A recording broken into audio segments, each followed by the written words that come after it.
Shalom saudara dan saudari yang dikasihi dan diberkati Tuhan. Jumpa lagi dalam INRI, Injil dan Inspirasi hari ini. Hari Senin dalam pekan biasa yang ke-23. Semoga kita semua dalam keadaan sehat walafiat, penuh sukacita, dan mengawali pekan ini dengan penuh pengharapan akan belas kasihan dan perlindungan Tuhan. Kita akan segera mendengarkan bacaan Injil dan Renungan yang dipersembahkan oleh Pastor Roni Dahua MSC dari Paroki Bunda Hati Kudus Yesus Kemakmuran, Jakarta.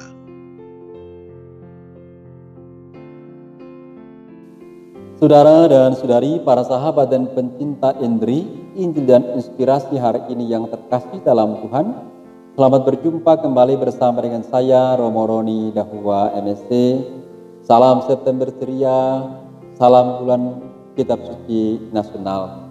Kita berjumpa lagi dalam renungan hari ini, hari Senin, tanggal 7 September 2020, yang diambil dari Injil Lukas pasal 6, ayat 6 sampai 11. Saudara dan saudari, para sahabat INRI, sebelum kita membaca dan merenungkan firman Tuhan ini, mari kita buka dengan tanda salib, tanda kemenangan Kristus, dalam nama Bapa dan Putra dan Roh Kudus.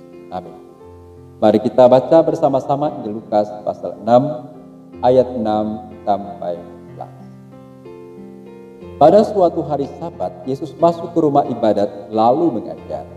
Di situ ada seorang yang mati tangan kanannya. Ahli-ahli Taurat dan orang-orang Farisi mengamat-amati Yesus kalau ia menyembuhkan orang pada hari Sabat, agar mereka mendapat alasan untuk menyalahkan dia. Tetapi Yesus mengetahui pikiran mereka. Lalu ia berkata kepada orang yang mati tangan kanannya, "Bangunlah dan berdirilah di tengah." Maka bangunlah orang itu dan berdiri di tengah. Lalu Yesus berkata kepada mereka, "Aku bertanya kepada kalian, manakah yang diperbolehkan pada hari Sabat? Berbuat baik atau berbuat jahat, menyelamatkan orang atau membinasakannya?" Sesudah itu ia memandang keliling kepada mereka semua, lalu berkata kepada orang sakit itu, "Ulurkanlah tanganmu." Orang itu mengulurkan tangannya dan sembuhlah dia. Maka meluaplah amarah ahli-ahli Taurat dan orang-orang Farisi. Lalu mereka berunding, apakah yang akan mereka lakukan terhadap Yesus. Demikianlah Injil Tuhan, terpujilah Kristus.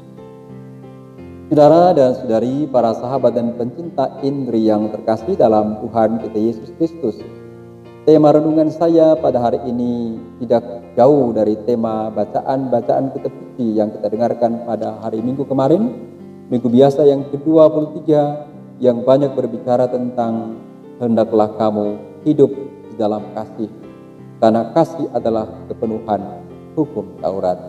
Bahkan Rasul Paulus sendiri menegaskan dalam bacaan kedua kemarin kepada jemaat di Roma, di saat kamu berbuat baik, kamu menyelamatkan kehidupan orang lain, kamu mengasihi sesama manusia, engkau telah menyempurnakan hukum Taurat di dalam kehidupan. Nah, saudara dan saudariku yang terkasih dalam Tuhan, Yesus sendiri sebagai guru yang agung menegaskan kepada kita sekalian bahwa hukum yang paling utama dan pertama dalam hidup kita tidak lain adalah hukum kasih itu sendiri, yaitu mengasihi Tuhan dan mengasihi sesama dalam hidup kita. Itulah yang terindah, yang terpenting dan terutama dalam kehidupan kita sebagai putra-putri kesayangan Tuhan. Oleh karena itu, dalam Injil hari ini yang kita dengarkan, sekalipun Yesus ditentang, bahkan Yesus dilawan, Yesus dipersalahkan karena ia melakukan penyembuhan pada hari Sabat, bagi Yesus itu bukan yang terpenting bagi dia. Itu bukan masalah bagi dia, karena hukum cinta kasih jauh lebih agung, jauh lebih tinggi daripada hanya persoalan hukum Sabat yang dipertahankan dan dibela mati-matian oleh ahli-ahli Taurat dan orang-orang Farisi. Saudara dan saudariku yang terkasih dalam Tuhan, tema renungan saya hari ini adalah menjadi orang baik dan orang jahat, pilihan ada di tangan saudara.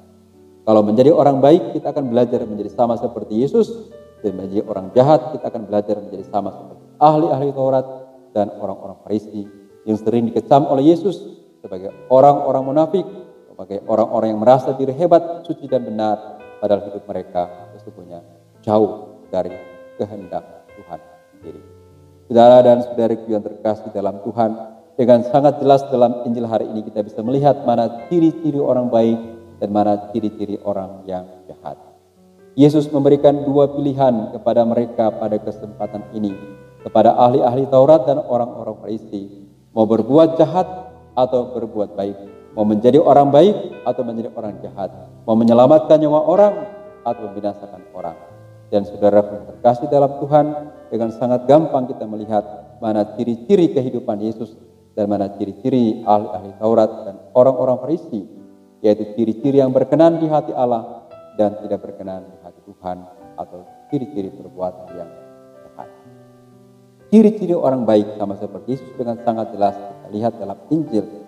Yang pertama, orang baik itu akan selalu tergerak hati oleh belas kasihan kepada orang-orang yang sakit, orang-orang miskin, orang-orang menderita, orang-orang terpinggirkan di dalam hidupnya.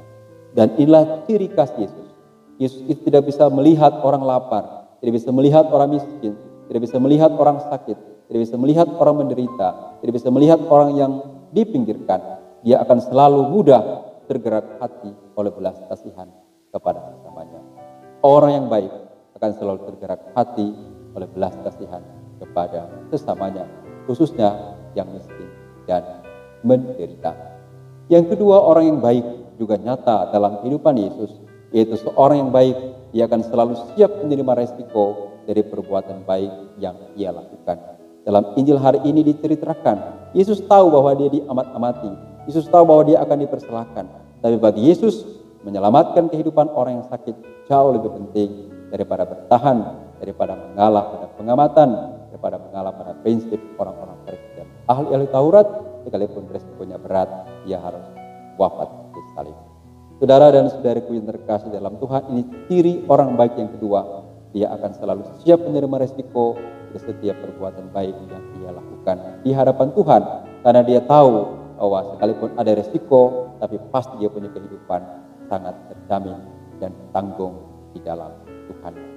Orang baik yang ketiga ciri-cirinya sangat jelas dalam bacaan Injil tadi, yaitu orang yang mau mengulurkan tangannya kepada orang yang sakit, kepada orang yang miskin dan menderita. Orang yang baik akan selalu setia dan rela mengulurkan kebaikan-kebaikannya kepada orang lain yang membutuhkan di dalam hidupnya. Ketergerakan hati masih harus disempurnakan dengan kerelaan untuk mengulurkan tangan untuk membuat yang baik bagi sesamanya. Saya sering katakan, orang-orang baik itu dia akan selalu membuka matanya, akan selalu mendengarkan, membuka telinganya, akan selalu membuka tangannya, akan selalu membuka hatinya, dan pada waktu yang sama orang baik itu akan selalu berani membuka dompetnya untuk memberikan kebaikan, memberikan berkat kepada sesamanya. Itu tiga ciri orang baik dalam Injil yang kita dengarkan pada kesempatan ini. Sementara orang-orang jahat sangat jelas kita lihat dalam bacaan Injil ini juga. Orang-orang jahat seperti orang-orang Farisi yang pertama suka mengamat-amati orang, dan buah dari pengamatan itu selalu mereka mempersalahkan orang lain.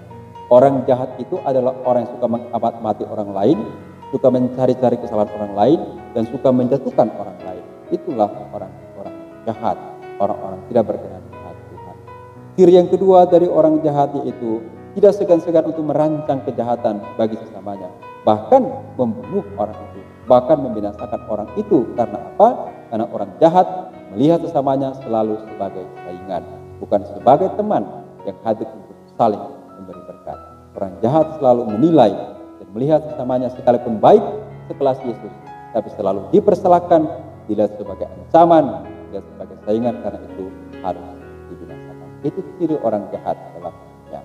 Nah, saudara dan saudara terkasih, sekarang kita diminta untuk memilih sama seperti Yesus. Mau jadi orang baik atau menjadi orang jahat? Pilihan di tangan Anda, dan saya yakin dan percaya 101% hari ini kita akan menentukan pilihan yang terbaik. Saya ingin menjadi orang yang baik. Kalau mau menjadi orang baik, sekali lagi, hiduplah di dalam kasih Tuhan sendiri. Mengasihi Tuhan, mengasihi sesama dalam hidupmu, itulah pilihan yang terbaik. Semoga Tuhan selalu memberkati kita. Saudara-saudari, demikianlah Inri hari ini. Atas nama kita semua saya ucapkan terima kasih banyak kepada Pastor Roni Dahua MSC. Semoga Pastor tetap sehat, penuh sukacita dan semangat dalam menjalankan tugas penggembalaan. Salam untuk umat di Paroki Bunda Hati Kudus Yesus Kemakmuran. Salam sehat, selamat beraktivitas. Tuhan Yesus memberkati.